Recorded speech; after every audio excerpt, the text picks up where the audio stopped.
عليه وبارك وسلم تسليما كثيرا كثيرا. أما بعد فأعوذ بالله من الشيطان الرجيم. بسم الله الرحمن الرحيم.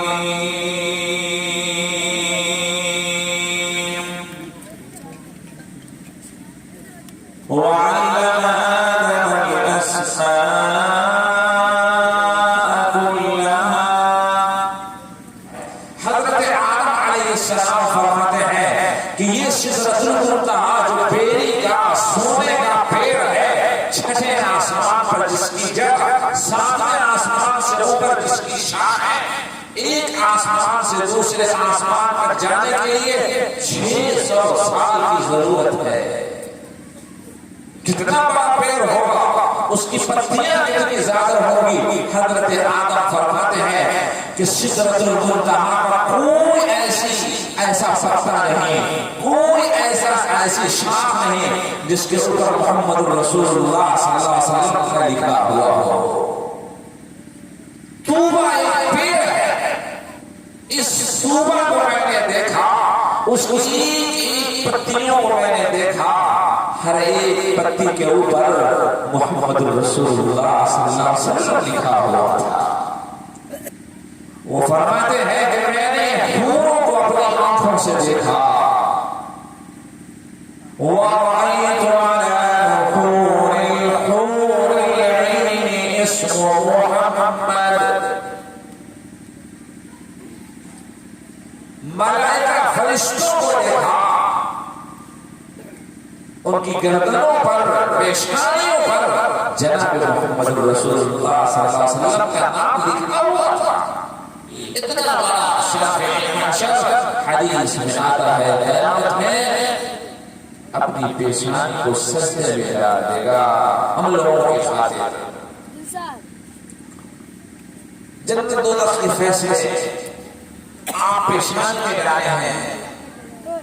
اللہ تعالیٰ کہے گا ارفع رأسك يا محمد، اے محمد اپنے سر کو اٹھا لیجئے. آقا اٹھائیں گے. ارفع اشفع تو شفع، آپ سفارش کیجئے، آپ کی سفارش قبول کی جائے گی. اٹھائیں گے سر اور کہیں گے اللہم امتی، اے اللہ میری امت کے لوگ. اللہ فرمائے گا اتنے لوگوں کو میں نے معاف کر دیا. 2 دفعہ 3 دفعہ پھر دیکھیں کہ پلٹ کے اوہو ابھی کچھ لوگ پھنسے ہیں، سب سجدے میں. پھر خدا آئے گا ارفع رأسك یا محمد اشفع وشفع، اے محمد اپنے پیشانی کو اٹھا لیجئے، سر اٹھائیے، جو کہیے عطا کیا جائے گا. پھر بخشش 7 دفعہ فرمائیں گے. پھر دیکھیں گے کچھ لوگ پھنسے ہیں. تو ایک صحابی نے پوچھا کہ یا رسول اللہ آپ کب تک سر کو سجدے میں ڈالتے رہیں گے، اٹھاتے رہیں گے، سر سجدے میں ڈالتے رہیں گے، اٹھاتے رہیں گے؟ آقا نے جو جواب دیا ہے، آقا نے جو جواب دیا ہے،